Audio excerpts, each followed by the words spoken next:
Vocês lembram que no programa passado nós falamos que uma das coisas imprescindíveis para escolher a residência médica era conversar com os profissionais? Bom, se você não ouviu, volta lá e escuta o primeiro programa.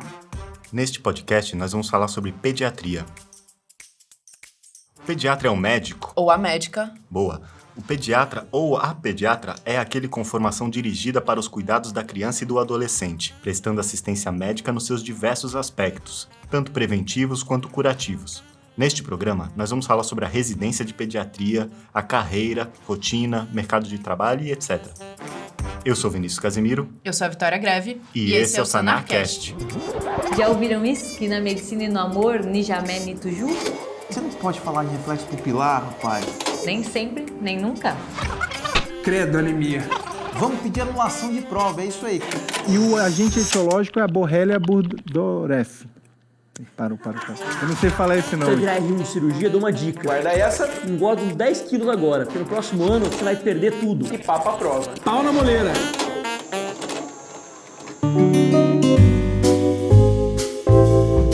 A pediatria surgiu na segunda metade do século XIX, quando os altos índices de mortalidade infantil tornaram necessária maior resolutividade médica. A pediatria é a área médica que possui o maior número de especialistas. São cerca de 39 mil titulados, conforme a pesquisa demográfica médica de 2018. Esses especialistas estão concentrados principalmente nas regiões sul e sudeste do Brasil. Para se formar pediatra, você precisa entrar na residência, que é de acesso direto e dura 3 anos.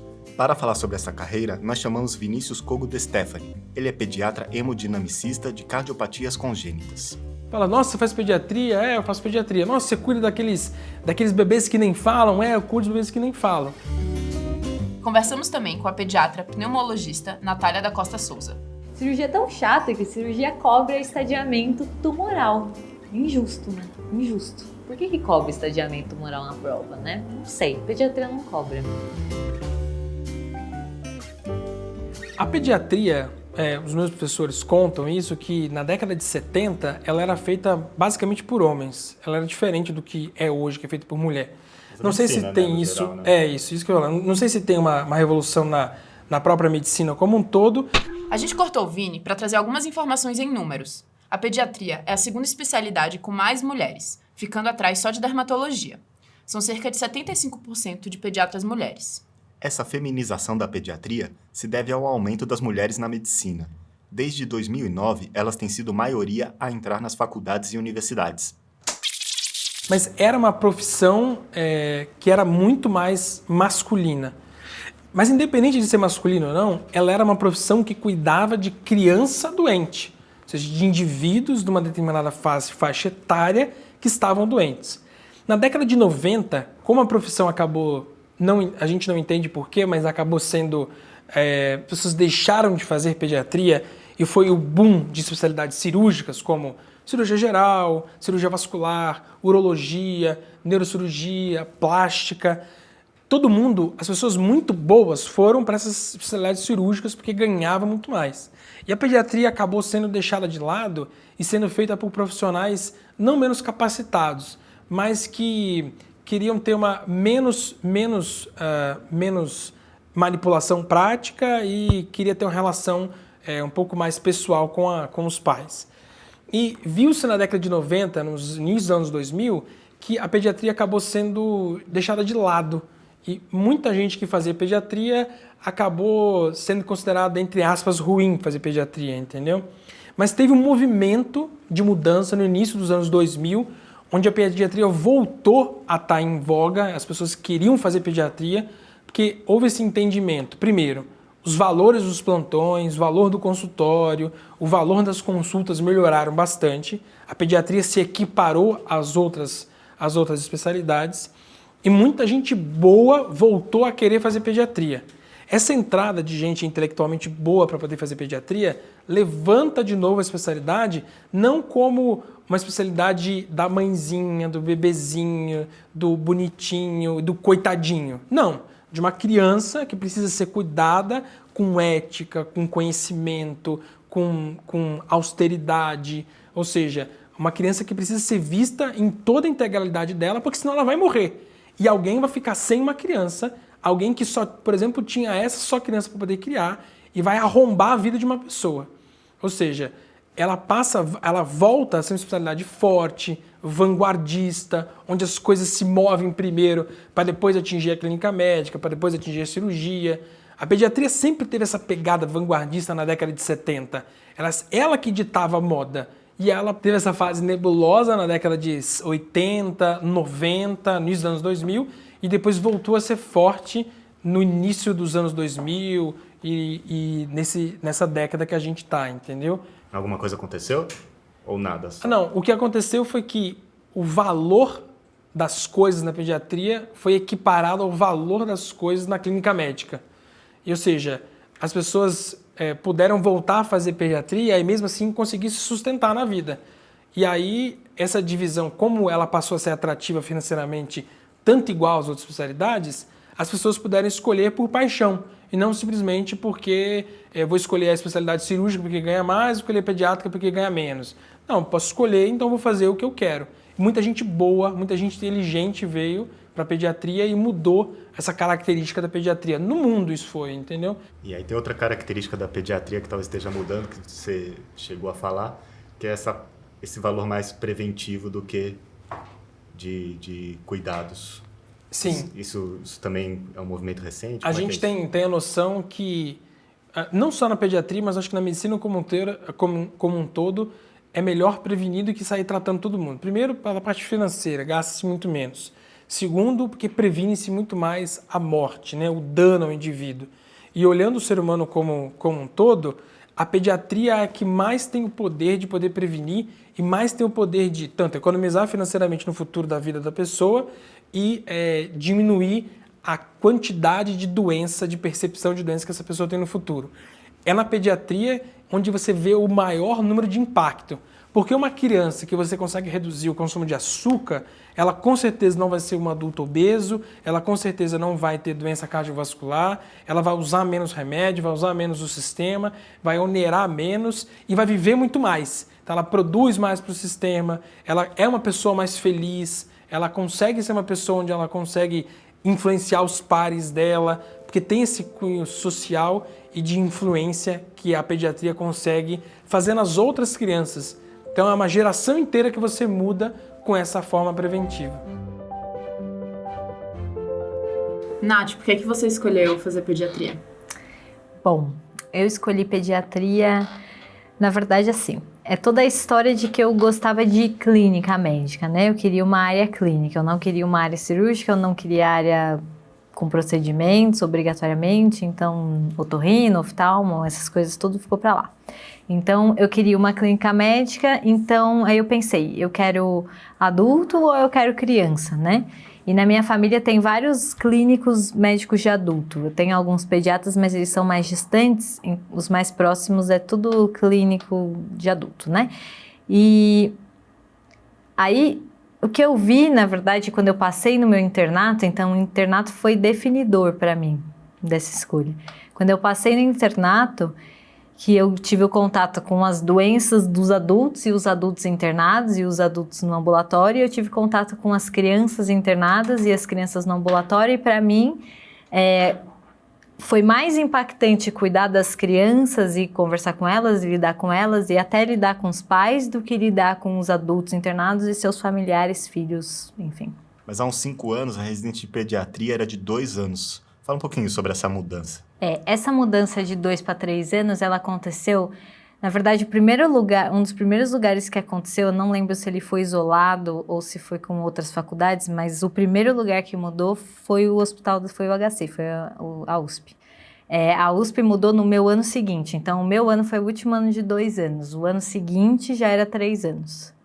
Mesmo quem tinha trancado para o Exército, que passou num concurso para residência para 2 anos e trancou e para o ano seguinte entrou num 3 anos, ponto final.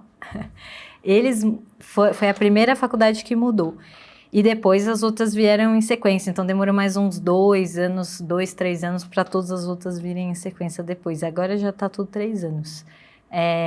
A ideia de ter mudado para 3 anos foi uma ideia endossada pela Sociedade Brasileira de Pediatria, por quê? Como a pediatria é uma área básica e pressupõe-se, na verdade, que a maior parte das pessoas que fazem pediatria vão ser pediatras apenas, não vão ter subespecialidade, vão ser pediatras. Eles queriam dar uma maior carga de aprendizado das sub-áreas para que ele pudesse ser um pediatra que resolvesse a maior parte dos problemas no seu consultório, sem precisar mandar para especialista. Então, essa foi a justificativa da sociedade para aumentar para 3 anos. Essa é uma verdade mesmo, não é todo mundo que entra na residência de pediatria que vai sair para fazer uma subespecialidade, fato, não é. Nem na Universidade de São Paulo, não é todo mundo que fez especialidade. Algumas pessoas ficaram como pediatras mesmo. Então, clinicando assim. Então, o 3º ano entrou com essa ideia. Lá na Universidade de São Paulo, a gente teve essa fase de adaptação. Então, a gente acompanhou, né, quem entrou um ano depois da gente, que assim, ficou um negócio, né, no começo foi uma adaptação. Foi tipo, então vai lá, vai em outro lugar, vai lá ver trauma, vai lá então na cardiologia, que na minha época a gente não passava na cardiologia nada. As primeiras turmas não gostaram, mas depois acho que adaptou lá. Agora, nas outras faculdades, eu não sei dizer se as pessoas já conseguiram suprir as necessidades do 3º ano, porque a ideia do 3º ano, ou você redistribui os 2 anos, né, e vira 3, e algumas coisas que você fazia no 2º ano se faz no 3º, então coisas mais complexas, ou você tem que ter uma área grande de especialidades para essa pessoa passar, e não é todo o centro que tem todas as especialidades para as pessoas passarem. Falando um pouco sobre a concorrência de residência em pediatria, isso muda bastante entre as instituições. Na prova do SUS-SP é de 17-1. Já no Hospital das Clínicas da USP é de 7-1. Vini, conta um pouquinho pra gente sobre o seu primeiro dia na residência. Pisou na USP, primeiro dia de pediatria. Você, essa pessoa, estava inseguro, estava firme, estava, tô realizado? Expectativas? Quando eu pisei na USP no primeiro dia, na verdade foi 3 dias antes de começar a residência, a gente fez um curso de reanimação neonatal, um curso de urgências pediátricas, e aí eu falei, velho, que legal, cara. Porque eu sempre estava acostumado a chegar e o professor chegar depois de mim, né? Ou seja, as pessoas nem estarem preparadas com a minha chegada. E por eles terem me preparado 3 dias antes de eu começar a residência, aí você se sente, se sente num outro nível, assim, você fala, eu tô num lugar onde as pessoas levam a sério a educação médica. E foi essa a impressão.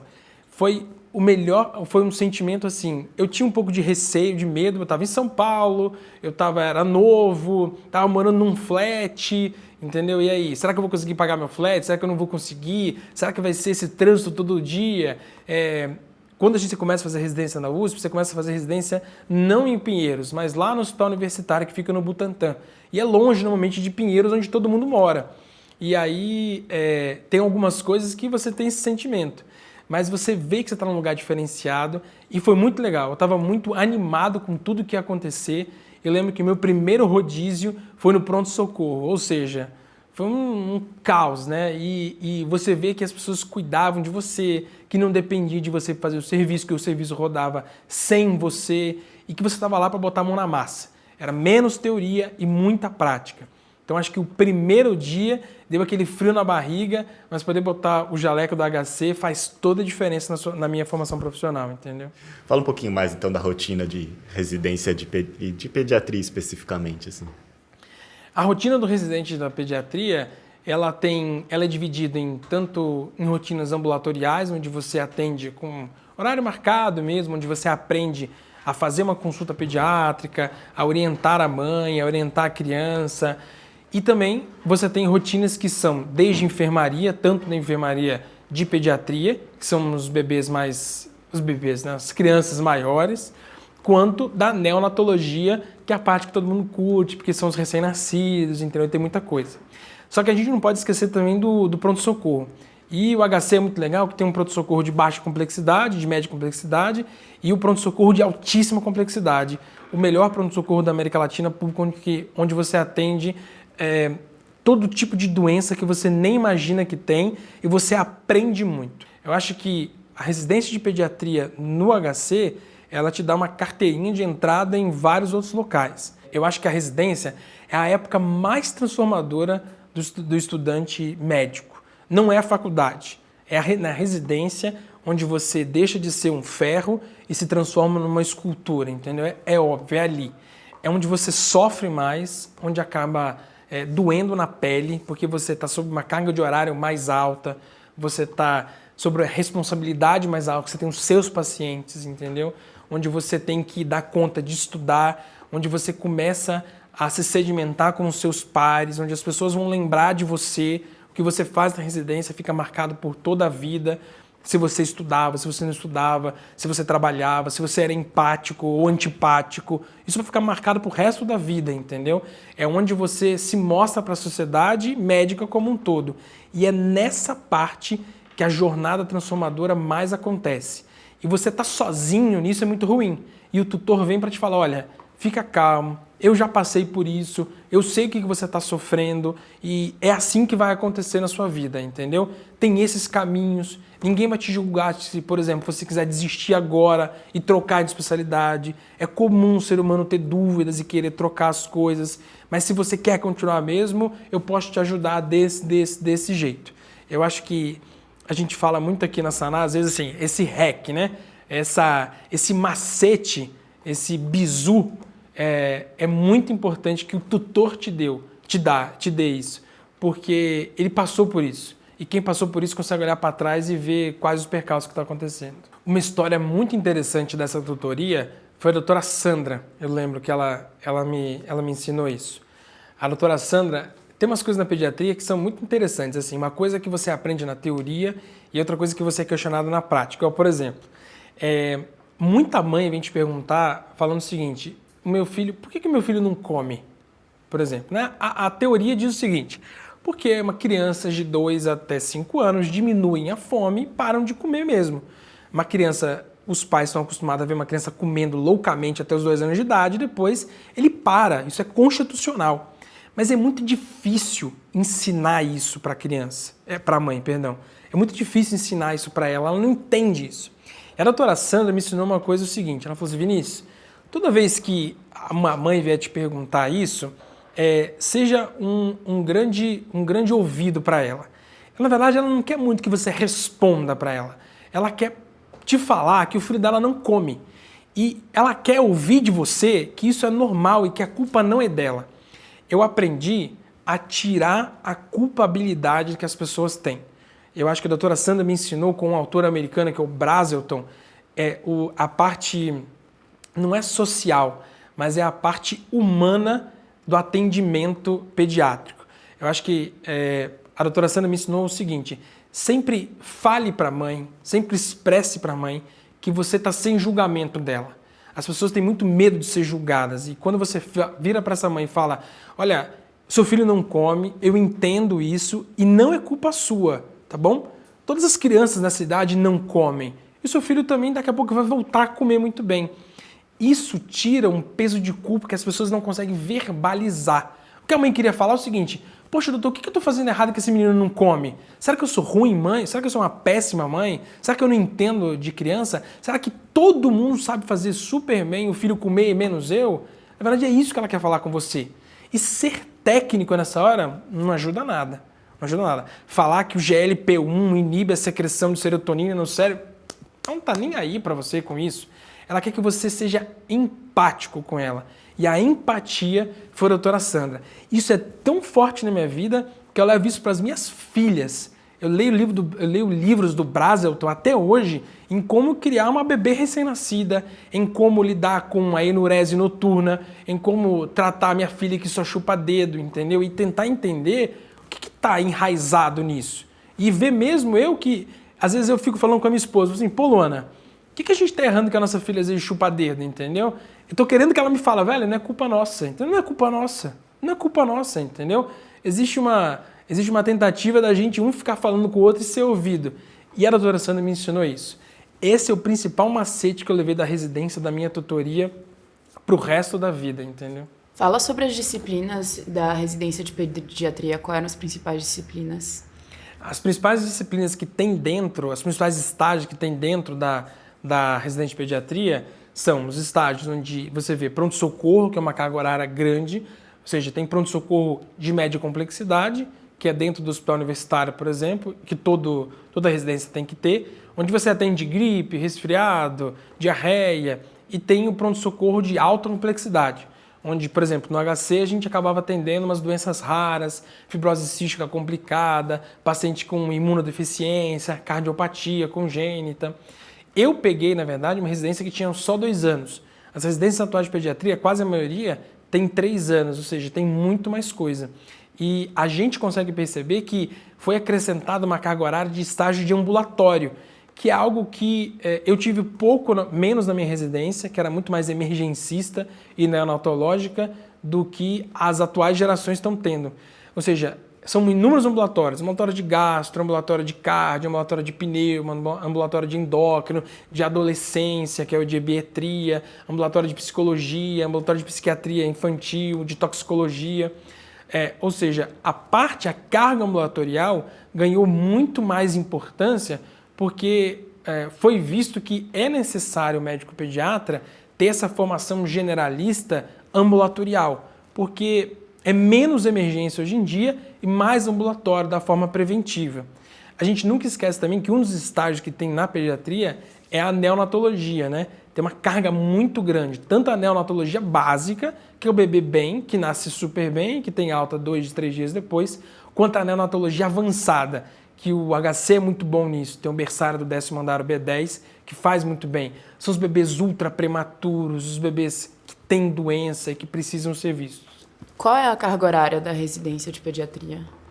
No HC eram de 60 a 80 horas semanais, mas tem residência que tem estágio que é mais puxado, por exemplo, pronto-socorro, que você acaba fazendo às 80 horas e você dorme pouco e acorda de novo, e tem estágios que são um pouco mais tranquilos, igual o do ambulatório, né? Mas eu acho que o grande problema que a gente enfrenta é quando a residência não respeita as suas folgas. Mas no HC nunca teve isso. A gente sempre teve as nossas folgas, o pós-plantão, a autonomia, a carga horária total sempre foi respeitada. Ou seja, a gente não era uma mão de obra barata que vai tocar pronto-socorro, entendeu? Como é que escolhe uma instituição para fazer a residência de pediatria? Você fez no HC, mas tem muita gente que está em dúvida de qual instituição escolher. O que é preciso levar em consideração? O que é considerado uma residência boa? A escolha da instituição de residência que você vai fazer, seja pediatria ou alguma outra instituição, ela se baseia primeiro, eu acho que o que você quer para o futuro, a marca que você quer deixar para o futuro. Tem pessoas que só conseguem se satisfazer quando ela tiver, por exemplo, a chancela de uma faculdade de grande nome nas costas. Isso é o caso da Unicamp, da USP, da Unifesp, da Santa Casa. Só que tem gente que prefere estar no aconchego de casa, prefere já conhecer as pessoas que vão trabalhar no futuro. E é o caso, por exemplo, da minha esposa. A Luana quis fazer o Hospital Infantil de Vitória porque ela gostava do ambiente. Ela não quis abrir mão de um ambiente agradável, de pessoas legais, de um ambiente confortável, de uma zona de conforto para poder escolher a residência dela. E eu acho isso super válido também. Não adiantaria nada, por exemplo, ela ter vindo para São Paulo fazer USP e se sentir super mal e passar 2 anos horríveis da vida dela. Da mesma forma que não adiantaria eu ter ficado em Vitória sempre me julgando que eu não estou na melhor instituição. E o mais interessante disso é que nós dois somos iguais em formação técnica. Iguais em formação técnica. Porque isso é muito mais um aconchego pessoal e uma tranquilidade mental do que uma coisa que você fala, não, quem fez USP é melhor do que quem fez a outra residência. Então, acho que a primeira coisa que a pessoa tem que escolher é assim, o que eu preciso me satisfazer é a segurança de estar perto de casa e de gente que eu gosto, ou é a segurança de estar chancelado para uma universidade, para uma instituição de alto renome, por uma coisa. Eu acho que é isso. Acho que essa é a principal escolha na instituição que você quer fazer. Não, eu preciso ir para São Paulo, porque é São Paulo que vai mostrar para todo mundo e eu mesmo vou me sentir seguro que eu fiz uma residência boa. Então vá para São Paulo. Não, eu quero ficar, por exemplo, em Fortaleza, fazer residência no IMIP, porque eu gosto das pessoas aqui, porque eu sou de Fortaleza. Fique em Fortaleza. Você vai se frustrar em São Paulo, entendeu? Não queira usar a tampa errada para panela diferente. Panelas diferentes precisam de tampas diferentes, entendeu? A rotina do pediatra depende em parte da sua subespecialidade, como, por exemplo, o neonatologista que trabalha quase exclusivamente em regime de plantão. No geral, o pediatra concentra as suas atividades de forma ambulatorial, seja em consultório particular, ambulatório geral e de especialidades. Há ainda grande demanda por plantões em pronto-socorros, UTI pediátrica e neonatal, salas de parto e berçários. É possível atuar também como diarista em enfermarias, alojamentos conjuntos, em escolas e unidades básicas de saúde. Embora haja tendência à subespecialização, a depender do local onde o pediatra trabalhe e de qual fase sua carreira se encontra, boa parte do seu tempo será consumida na rotina de pediatria geral.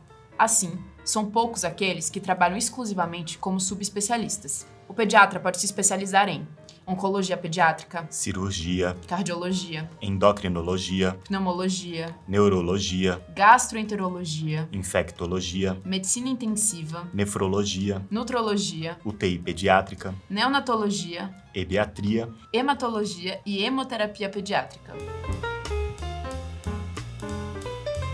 Nath, como você escolheu a sua? Para a escolha da sua especialidade, eu tenho uma paciente favorita. Então, foi assim.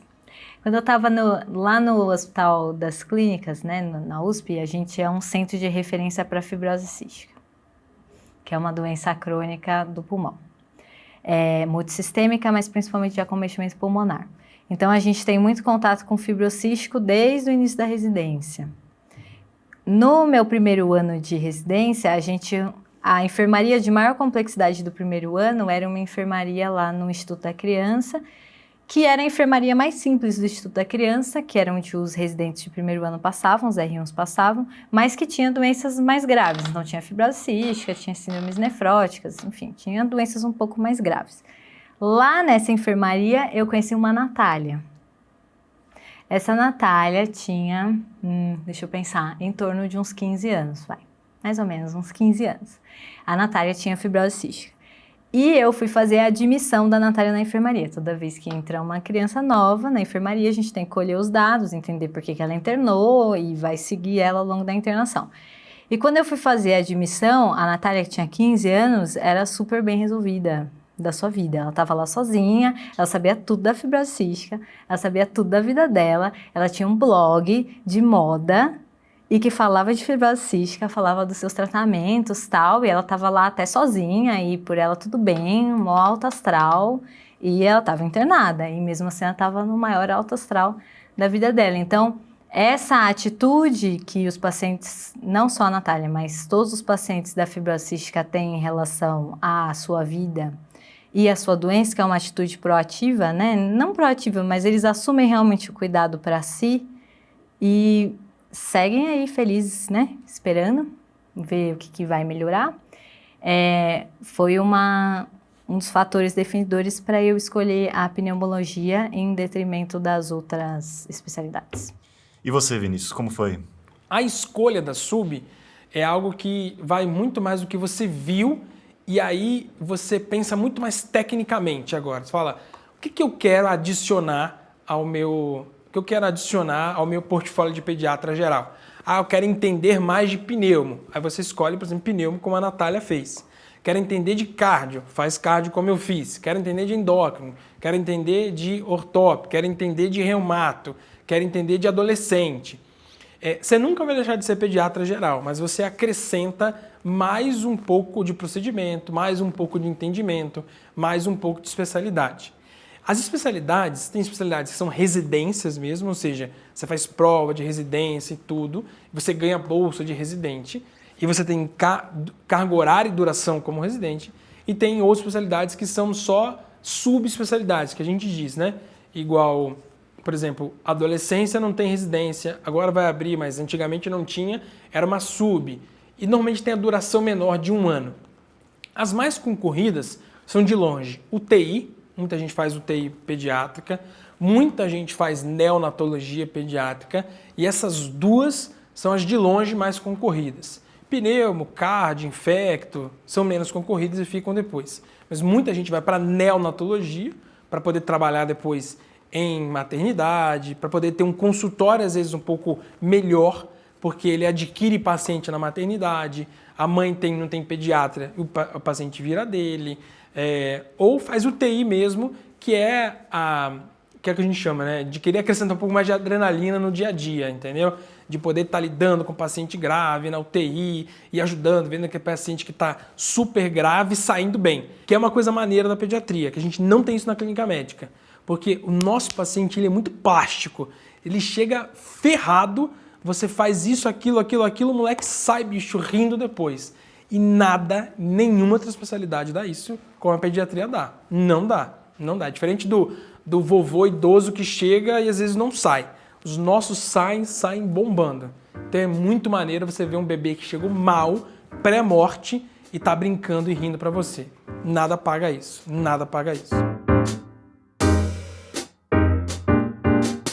Você foi fazer R3. Aí eu fui fazer R3. Aí eu fui fazer R3 e R4, que são 2 anos de pneumologia pediátrica.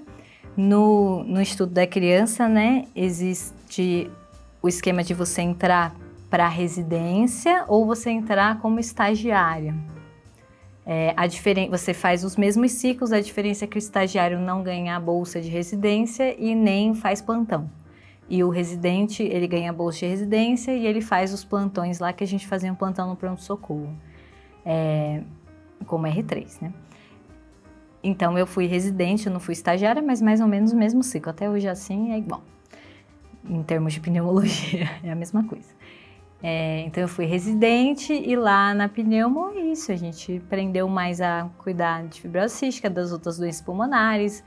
Atualmente, no meu dia a dia no consultório, eu trato mais asma, bebê-chador. Aí hoje você trabalha com pediatria em clínica? Isso. Hoje, meu dia a dia, eu trabalho como pediatra no consultório, mas a maior parte dos meus atendimentos são de pneumologista pediátrica, então da minha subespecialidade. Basicamente, asma e lactente sibilante, mas de vez em quando vem umas coisinhas diferentes. Certo, aí você atende a criança desde quando ela nasce, que ela sabe que ela tem asma. Do meu atendimento de pediatria, eu tenho muito bebê desde que nasceu, então eu tenho mãe que faz atendimento pré-nascimento do bebê para conversar, o bebê nasce, a gente vai seguindo todo o segmento, e eu tenho os meus de pneumologia que chegam aí nas mais variadas idades. Às vezes eles chegam logo de bebezinho, que são os meus bebê-chadores, ou eles às vezes chegam mais tarde, 4, 5, 7, 14 anos. A gente segue também. Tá, então eu fiz pediatria na USP, foram 2 anos. Depois eu escolhi fazer cardiologia pediátrica e ao invés de ter escolhido o INCOR, que é um instituto super grande de cardiologia pediátrica, eu escolhi ir para o Dante Pazzanese. A escolha da cardiologia pediátrica, na verdade, foi porque eu queria acrescentar na minha habilidade médica alguma coisa que era mais difícil de poder ver na pediatria. O pediatra geral não tem muito conhecimento de cardiologia pediátrica e tem muita criança com doença cardiológica aí. E eu vi que isso era você não conseguia aprender do dia para a noite, não desmerecendo, não comparando, mas, por exemplo, pneumologia, você tem uma ideia de pneumologia na residência de pediatria? UTI, você tem uma ideia de UTI na residência de pediatria? Agora, a cardiologia pediátrica, não. Ela era mais específica e por isso eu gostava. Isso me remete também a uma paixão que eu tinha lá atrás, na minha faculdade, quando eu queria e fiz alguns trabalhos científicos na cardiologia. Mas como eu estava dentro da pediatria, eu achei, eu quero continuar isso. Eu acho legal essa parte de cardiologia pediátrica, de poder entender o coração, de poder entender como é que essas doenças na criança funcionam totalmente diferente do adulto. E eu fiz Dante Pazzanese porque o Dante Pazzanese tem a parte de hemodinâmica, que é uma subespecialidade da cardiologia pediátrica muito forte. Pra você ter uma noção, quando você faz cardiologia pediátrica, é difícil você parar só na cardiologia pediátrica. Ela é uma porta para algumas outras subs, por exemplo, hemodinâmica, que é a intervenção em cardiopatias congênitas, o ecocardiograma congênito, o ecocardiograma fetal, a eletrofisiologia fetal, eletrofisiologia congênita. Então ninguém para na cardiologia pediátrica, é muito difícil. A pessoa acrescenta alguma coisa para poder ter um rol de procedimento, né? Ou seja, você começa, além de ter o consultório, onde você atende os pacientes que tem cardiopatia congênita, você também consegue fazer um procedimento. Seja o ecocardiograma, seja o cateterismo, seja a aplicação de teste diagnóstico como Holter, como o eletro em si. Então, a cardiologia pediátrica abre essa grande porta que é muito desconhecida pela maioria dos estudantes. O pessoal não lembra a cardiologia pediátrica quando faz pediatria. E quando faz, você abre uma série de outras coisas que as pessoas não têm noção, entendeu? E é muito legal. E tem aumentado a demanda de cardiologistas pediátricos cada vez mais, porque existe um programa do Ministério da Saúde que iniciou em 2018 para que a gente consiga atender muito mais os cardiopatas congênitos, ou seja, criança que nasce com coartação da aorta, que nasce com atresia pulmonar, e são crianças que demandam muito e que, se não forem atuadas de forma precoce, acabam morrendo. Ou seja, na tentativa de diminuir a mortalidade neonatal e pós-neonatal, o Ministério agora tem a tendência em poder ajudar essas crianças de forma muito precoce. E tem uma doutrina do próprio Ministério para isso, que foi aberto em 2018. Hoje, onde é que você trabalha? O que é que você faz? Se você puder falar quanto que você ganha, quanto que o pediatra ganha, todas... Pode sim. Olha, pediatra que faz essa formação que eu tive tem um leque muito grande de oportunidades para poder trabalhar. Posso trabalhar no pronto-socorro, no ambulatório, posso trabalhar com um procedimento hemodinâmico, posso trabalhar em UTI, tanto cardiológica quanto UTI pediátrica. Hoje, eu trabalho em UTIs cardiológicas pediátricas, cardiopediátricas, e UTIs gerais também. Não quero perder a mão da UTI geral. Por quê? Porque a UTI cardiológica, você vê só cardiopatas, que é uma coisa totalmente diferente que você faz. Normalmente, um plantão de UTI cardiopediatria ou UTI geral em São Paulo, isso varia muito, normalmente esse plantão sai a 105, 110, 120 reais a hora. Ou seja, isso líquido. A maioria dos plantões te paga por pessoa jurídica ou você se transforma sócio da empresa. É muito difícil ter um plantão via carteira assinada. Isso é uma realidade de São Paulo. No Espírito Santo, que é um outro local que eu sei como é que as coisas funcionam, o ganho é menor. Por exemplo, 90, 95, 100 reais a hora. Mas normalmente plantões de UTI tendem a pagar um pouco mais do que plantões de porta. Exceto em locais que precisam muito de plantão de porta, né? Não existe o discernimento entre a minha especialização, a especialização da pessoa e o que ela faz, mas sim o cargo que ela ocupa. Isso é uma coisa que a gente fica muito puta aqui no Brasil, porque independente de ter estudado 6 anos, eu não ganho mais por isso. Ou seja, se eu faço UTI pediátrica com formação de UTI pediátrica, eu vou ganhar igual a um cara que, por exemplo, vai se aventurar, saiu da pediatria geral de 2, 3 anos, vai fazer UTI pediátrica. Ou seja, é o cargo que você faz e não a sua competência acumulada, que é diferente nos Estados Unidos. Lá, quanto maior a sua competência acumulada, necessariamente você ganha mais, entendeu? Vamos falar sobre a rotina na UTI, na UTI, isso. Então, na UTI, tanto na UTI pediátrica quanto na cardiologia pediátrica, eu chego no hospital mais ou menos, quando eu faço o plantão diurno, das 7 às 19, eu chego no hospital, gosto de chegar umas 6h30, porque eu gosto de pegar o plantão com calma. Muitos colegas acabam chegando às 7 e a demora para o plantão até passar o plantão das 7h30. Mas eu gosto de chegar mais cedo para poder receber o plantão. Receber o plantão significa, eu vejo como é que as crianças estão, o plantonista da noite me fala o que aconteceu, qual que é a programação da rotina que os diaristas que olham a criança todo dia programaram para aquela criança. Então eu, como plantonista e não como diarista, eu, entre aspas, apago o incêndio. Ou seja, a criança não está fazendo xixi, o que eu tenho que fazer para essa criança poder fazer xixi? A criança está com a pressão arterial mais baixa, o que eu posso fazer para essa pressão melhorar? Agora, o destino da vida dessa criança, quem toma, especialmente aqui nas UTIs de São Paulo, é o diarista. É a pessoa que vai todo dia, durante o dia, conhece a história da criança e sabe o que vai acontecer. Então eu chego às 6h30, pego o plantão, às 7 eu começo a evoluir essas crianças, eu examino todas elas, vejo os sinais vitais de todo mundo, de todas as crianças, e sento no computador, onde eu vou fazer a minha evolução, que é a minha anamnese, vou fazer a minha evolução clínica do dia, e onde eu vou tomar as decisões e condutas baseado no que eu percebi na criança no exame físico, do que eu vi nos sinais vitais, nos controles que a enfermagem coletou e na decisão que a chefia quer como longo prazo para essa criança. Eu junto essas 3 coisas e tomo a minha conduta.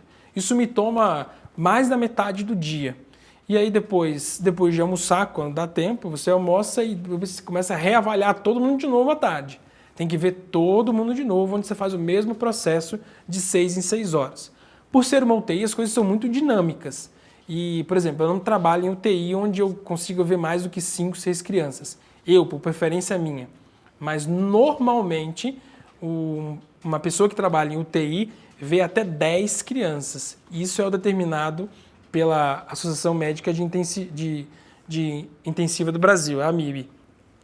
Apesar de que a AMIB fala que são 10 crianças para leitos de baixa complexidade, ou seja, UTIs onde interna gripe, tosse, pneumonia. Agora, UTIs de alta complexidade, como a cardiológica, precisam ser no máximo 5, 6 crianças por médico. E você faz quantos plantões por semana? Não, eu faço pouco. Eu faço 1 por semana, quando dá, às vezes meio, né? Mas um intensivista pediátrico mesmo vive de 20, 25 plantões por mês. Não é muito cansativo? É bastante cansativo. Você tem amigos que fazem 20, 25 plantões por Tenho. mês? A maioria dos amigos que eu conheço que trabalham só com UTI fazem 20 a 25 plantões. Por isso que a tentativa cada vez é conseguir plantões que não sejam tão cansativos. Ou se tornar coordenador de um serviço, ou ir para hospitais em que você tem uma cobertura muito grande, como, por exemplo, o Sírio-Libanês, o Albert Einstein, onde você consegue fazer medicina de ponta, de excelência, e não simplesmente que a gente diz buchar, né? Você fica fazendo, enxugando gelo, entendeu? É muito ruim dar muito plantão numa instituição ruim, onde você só enxuga gelo, porque isso não te traz satisfação pessoal e nem profissional. Agora, se você trabalha ou numa UTI de baixa complexidade, por exemplo, onde você fica satisfeito, ou numa UTI de altíssima complexidade, que você tem todo o recurso, você vê muito resultado e isso permite com que você dê mais plantões e não se canse tanto, entendeu? Hospitais melhores têm mais plantonistas para a mesma quantidade de criança. Ou seja, o trabalho diminui e você consegue focar muito mais nas crianças que precisam da sua atenção necessariamente. Tá, e quem vive de plantão pediátrico 20, 25 por mês, consegue ter uma vida pessoal ok? Consegue ter família, filho? Eu acho muito difícil, né? Dá para ter, mas a quantidade de tempo é limitada na vida de todo mundo. Ninguém cria tempo de uma hora para outra, né? Se você dá 20, 25 meses, significa que de segunda a sexta você está trabalhando de 7 a 7. Ou você tem algum noturno entremeado.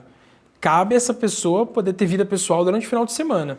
Mas alguns colegas querem trabalhar, inclusive, no final de semana. E você vê muito os profissionais, os colegas exauridos, exaustos, não querendo mais ver plantão na frente. Porque trabalhou muito, e aí não conseguiu ter uma estabilidade na família, não conseguiu dar um apoio para o filho. Então é uma balança. Quem quer ganhar mais vai ter que abrir mão de alguma coisa. Agora, se no futuro você abrir mão da família vai fazer importância para você, você tem que saber. E como está sendo sua rotina de trabalho, Natália? Eu atualmente tenho 5 períodos, né, na semana de consultório em diferentes lugares. Então eu tenho uns períodos que são em consultório que tem convênio, eu tenho o meu consultório particular que é um período, e esses convênios que eu atendo em vários lugares diferentes, tem um na Zona Leste, um na Zona Sul, diferentes empregadores, digamos assim. Mas eu sou a mesma médica, né? Então, às vezes a gente joga um paciente de um lugar para o outro, porque ele não pode ir para um lugar, ele tem que ir para o outro. Então, os pacientes vão atrás de mim, né? Aí, dependendo de qual que é o meio que eles querem passar, se é convênio, se é rede própria, enfim. E como é a sua relação com as mães e com os pais das crianças? Eles te ligam sempre? Você trabalha 24 horas por dia ou não? Bom, eu tenho alguns pacientes de pediatria, né? A gente, na pediatria, a gente acredita num negócio que é muito verdade, que é o fato de que os pacientes escolhem o médico no mesmo estilo deles, assim. Eu sou uma médica que eu dou liberdade para os pais. Eu acho que o pediatra está lá para direcionar algumas coisas, mas basicamente para amparar certas dúvidas. Ele não está lá para dar diretriz do que tem que ser feito, se está certo ou errado. Então, cada um vai criar seu filho à maneira que acha que tem que criar. Eu não estou lá para dizer, não, é obrigatório você colocar o bebê para dormir no berço do lado da sua cama, pro resto da vida dele. Enfim, cada um faz o que acha que tem que fazer. Eu vou dizer que, por exemplo, não sugiro que você coloque seu bebê para dormir na cama nos primeiros 3 meses de vida, porque o risco de sufocamento é enorme. Se ele vai fazer isso na casa dele ou não, são outros 500. E para isso vale para tudo. Então, por exemplo, um bebê está resfriado. Em geral, a gente comenta sobre isso no consultório. O que é que você vai fazer se a criança ficar com febre? O que é que você vai fazer se a criança ficar com o nariz entupido e tal? Surge uma dúvida pontual, eles perguntam para mim, mas eu deixo aberto para eles. Então, por exemplo, doutora, ele tá com o nariz entupido, eu achei que tá demais, o que você acha? Fala, eu sugiro que você lave o nariz, faça inalação e veja. Se estiver tudo bem, tudo bem. E termina aí.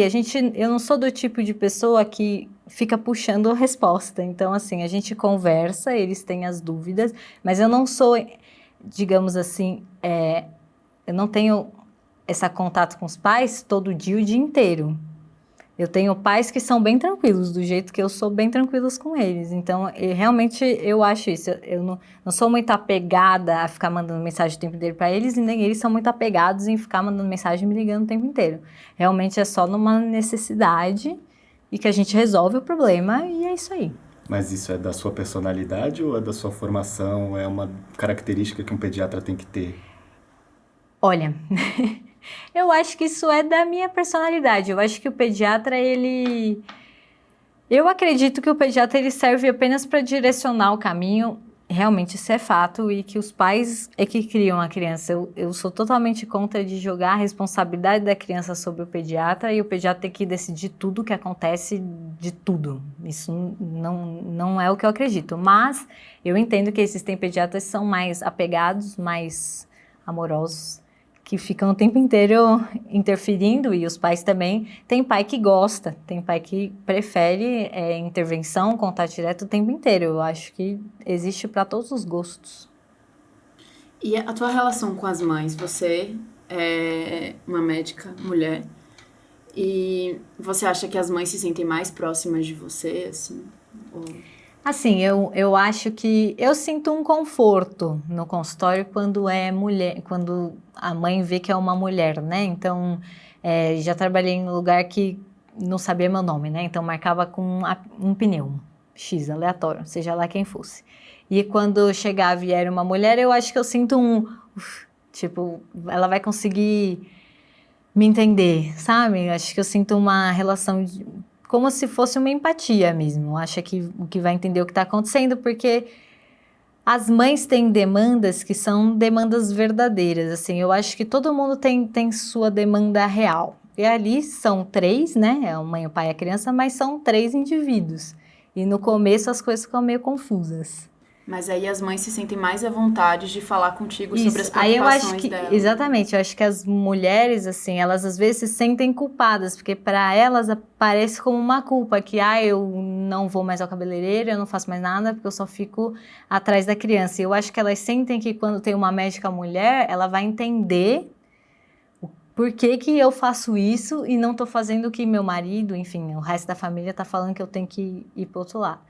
Eu imagino que o pediatra sofre um pouco mais essa história do Dr. Google, assim. Ah, sim. Então, como é que é lidar com isso daí também? Esse 4º membro da família, nessa tríade que você falou. O Dr. Google, assim, a pediatria é uma especialidade de pessoas saudáveis, basicamente, assim. Em geral, tá tudo bem. Graças a Deus. Em geral, vai dar tudo certo. E o ruim do Google é que, em geral, no Google não tá tudo bem. Então, uma coisa que é normal para uma criança, que é ter tosse, né? Então, vou falar da tosse. Vamos falar de tosse. Porque eu tenho muita tosse no meu consultório. Então, criança tosse. Todo mundo tosse. Só que a criança, quando ela tosse, existe um ser, que é a mãe ou a avó, enfim, que fica prestando atenção em toda vez que ela tosse. Que não é o que a gente faz normalmente no dia a dia. A gente tosse e não fica relevando, contando quantas vezes tosse no dia. E os pais ficam com esse negócio de, meu Deus, tá tossindo 20 vezes por dia. Hoje tossiu 20, ontem tossiu 30. Ele tosse toda vez de madrugada, toda vez quando acorda. E a criança chega no consultório e ela não tosse nada, né? E aí eles vão pesquisar a tosse no Google e tosse pode ser tuberculose, tosse pode ser pneumonia, tosse pode ser fibrose cística, inclusive. Tosse pode ser 1 zilhão de doenças graves, até câncer, que não são, em geral. Que no caso é só uma tosse de resfriado e ela realmente dura 3 semanas, pode durar até 3 meses e vai passar. Então eu acho que eles ficam um tantinho ansiosos. Eles ficam ansiosos. Os pais são ansiosos, né, de uma forma geral, mas cabe a gente não ceder à ansiedade também, porque rola muito uma ansiedade de, meu Deus, precisa fazer alguma coisa para parar com tosse. Tosse é o exemplo, né? Mas precisa fazer alguma coisa para parar com a febre, com a tosse, com a dor, e não necessariamente. Não necessariamente. Às vezes a gente precisa esperar, porque vai passar. Isso acontece na pediatria. Passa, sozinho, sem a gente fazer nada. E às vezes a gente fazer alguma coisa, tipo entrar com antibiótico desnecessário, corticoide, é muito pior. Então acho que cabe um esclarecimento, que é óbvio que eles não vão conseguir descobrir sozinhos, né? Porque é tanta informação que não dá para entender sozinho, né? Autodidata, que realmente não é nada e é só tosse. Então aí o pediatra entra como centralizador das informações e avaliando, e ele também pega uma corresponsabilidade, né? Porque no final das contas é isso, né? Eles querem, às vezes os pais querem apenas ter certeza que realmente é só uma tosse e que não é câncer. E aí a gente fala, não é câncer. E aí eles falam, obrigada, doutora. Ufa, e respira. É isso. Não, porque às vezes é isso. E aí, ok, é isso. Então, acho que cabe. É óbvio que todo pai vai procurar no Google, porque todos os pais são muito zelosos, que nem eles têm que ser mesmo. E a gente cabe não ceder a pressões de estresse e ansiedade. A gente não tem que ficar ansioso. A gente é o pediatra, a gente sabe o que está acontecendo. Tá tudo certo. Tem que tratar dos pais também, né? Tem que tratar dos pais. Mais ou menos. Tem que conversar, acho. Não são doidos, não. Antes, quando eu estava no internato, eu achava que os pais eram doidões mesmo, real. Mas depois que eu fui para pediatria, descobri que não. São demandas verdadeiras, assim. Todo mundo tem suas preocupações que são reais e válidas e ok. A nós cabe ser o médico, e o médico não cede a ansiedades, o médico não fica importunando, enfim. Sobre o mercado de trabalho. Quando você se forma, você faz R1, R2, R3. Você se forma em pediatria, o que é que os médicos podem fazer e, enfim. Bom, quando você se forma um pediatra geral, né? Terminei a pediatria há 3 anos agora. Você pode se aventurar nos ambulatórios, então você pode ir para um consultório, você pode ir para um consultório que atende convênio, você pode ir para um consultório de rede própria, então aquelas redes de convênio que só atendem rede própria, né? Você pode, se você quiser esse perfil ambulatorial, você pode abrir seu particular, obviamente, e você pode ficar no serviço hospitalar. Então, dentro do serviço hospitalar como pediatra geral, tem o nosso campo do pronto-socorro. Você pode ser o médico do pronto-socorro. Não vai faltar propostas de trabalho para você trabalhar no pronto-socorro. Não vai faltar. Muita demanda, porque tem muito pediatra no pronto-socorro mesmo. Os grandes hospitais têm 3, 4, 5 pediatras por período no pronto-socorro. E esse pessoal fica rodando, né? Então é muita vaga mesmo. Não vai faltar propostas. Ainda mais para o final de semana. Ainda mais para a noite. Você pode trabalhar também em enfermarias. Tem algumas vagas para você ser o diarista da enfermaria, né? Então, fazer evolução de quem está internado, da alta, também acontece. Basicamente isso, assim, no pediatra geral. E você sempre pode conhecer, se você conhecer algum pediatra que já tem seu consultório, tem muita gente que faz isso também, trabalha junto de um consultório particular de um chefe, professor, conhecido, para pegar a mão, né, que a gente diz, de como é que atende, como é que lida, e depois segue seu caminho num consultório particular próprio. Remuneração. Quanto que ganha? Remuneração. Bom, Pronto-socorro infantil. Faz um tempinho que eu saí do pronto-socorro, mas, mais ou menos, 12 horas de dia de semana, mais ou menos uns R$ 1.100 a R$ 1.200, 12 horas dia, o plantão. Então, eu vou dar 12 horas de segundo dia, amanhã, né, das 7 da manhã às 7 da noite, mais ou menos uns R$ 1.100 a R$ 1.200.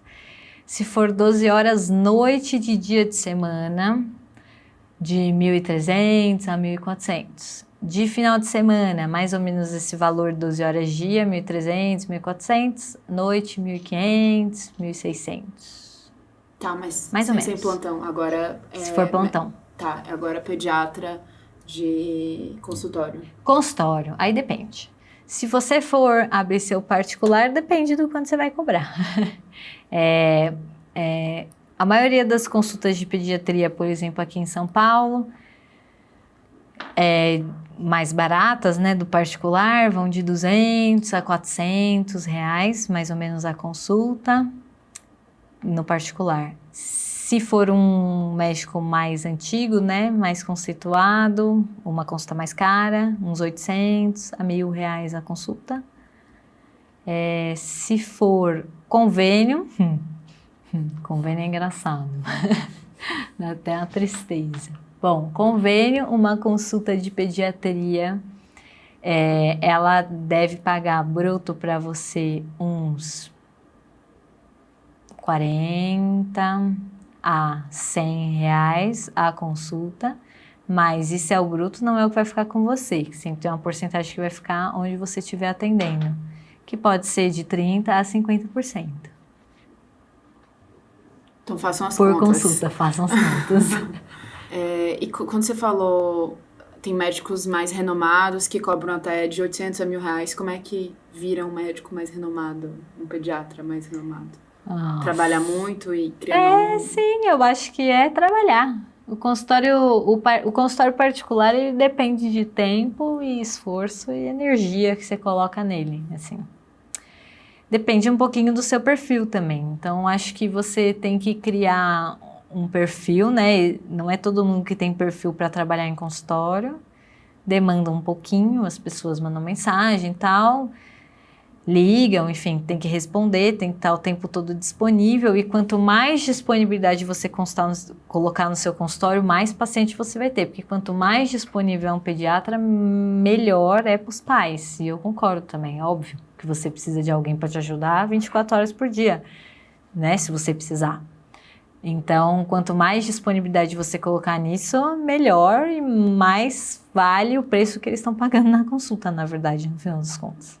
Então, os pediatras mais renomados, eles não são mais renomados só, né? Eles visitam paciente internado, eles às vezes vão na casa da pessoa, eles atendem em qualquer momento. Então, assim, eles respondem celular, mensagem o tempo todo. Então, existe todo um esforço colocado no valor do preço da consulta. Do que você gosta muito e do que você não gosta? Bom, eu gosto muito de ser pediatra. Eu gosto do meu dia a dia de consultório. Eu gosto, as crianças me fazem felizes, assim. Elas nunca tem nenhuma consulta que o paciente me irrita. O paciente jamais me irrita, mesmo quando ele está irritado e chorando demais. Faz parte, coitadinho.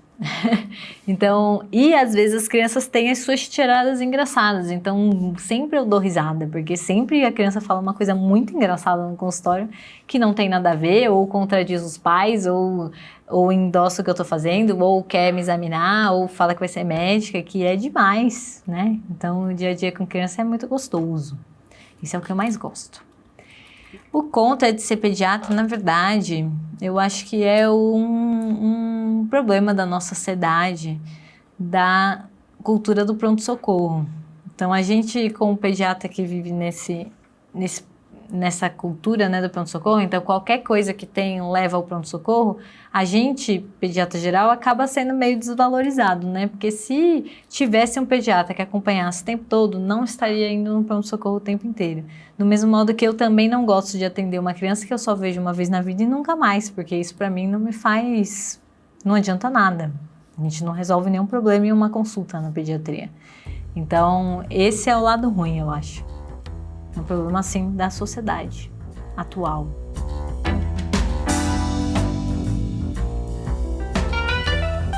Quando eu entrei na pediatria, eu achava que eu ia chorar em toda morte de criança. Mas, na verdade, não é bem assim. Existe um processo de construção mental que você vai ter nos estágios, especialmente de UTI, que eu acho que quando você entende que você fez o seu trabalho bem feito, que você foi justo com a família, que você teve o maior esforço possível, e quando mesmo assim a criança não sai, algumas pessoas dizem que é Deus, como eu acredito, mas algumas pessoas dizem que é o acaso. Crianças saem e crianças não saem. Crianças vivem e crianças morrem, entendeu? Mas você tem que chegar ao fim dessa jornada com a certeza de que você fez o melhor para aquela criança. Eu acho que isso traz uma paz mental, uma paz espiritual muito importante, que faz com que você seja o apoio para a família. A família vai estar muito fragilizada nessa hora. E ter um médico fragilizado do lado também não vai ajudar. Não significa que você não pode expor seu sentimento, que você não pode chorar. Pelo contrário, eu já chorei, abracei pai e mãe, chorou todo mundo junto. Mas é aquela coisa, as pessoas têm que estar em paz com a decisão que foi tomada naquela hora, que foi tentado o máximo. Nenhuma família, as pessoas têm muito medo de processo, vai processar, não sei o quê, mas nenhuma família vai te processar se você for humano. Não vai. Se você for humano, tecnicamente correto, saber o que você está fazendo e muito claro na sua decisão, muito certo na sua decisão, não acontece nada disso. As pessoas não querem ser passadas para trás, entendeu? Não quer ser achada que poderia ter feito alguma coisa e não foi feito pelo meu filho. E todo mundo reconhece quando você trabalha duro, forte e trabalha com gana para aquela criança sair. Mas às vezes as coisas não saem do jeito que você quer. Acho que depois de ter escutado o Vinícius e a Natália, ficou claro que não, pediatria não fala só no diminutivo, que pediatra não é de todo fofinho. Pediatria é coisa séria. Então fica aqui o nosso agradecimento, respeito, gratidão aos pediatras que cuidam da molecada pelo Brasil. Não se esqueça de seguir a Sanar Residência Médica nas redes sociais. Nós estamos em todas as plataformas: Twitter, Facebook, Instagram, YouTube. E compartilhe com os amigos e amigas o SanarCast, o podcast de quem estuda para a prova de residência médica. Tchau!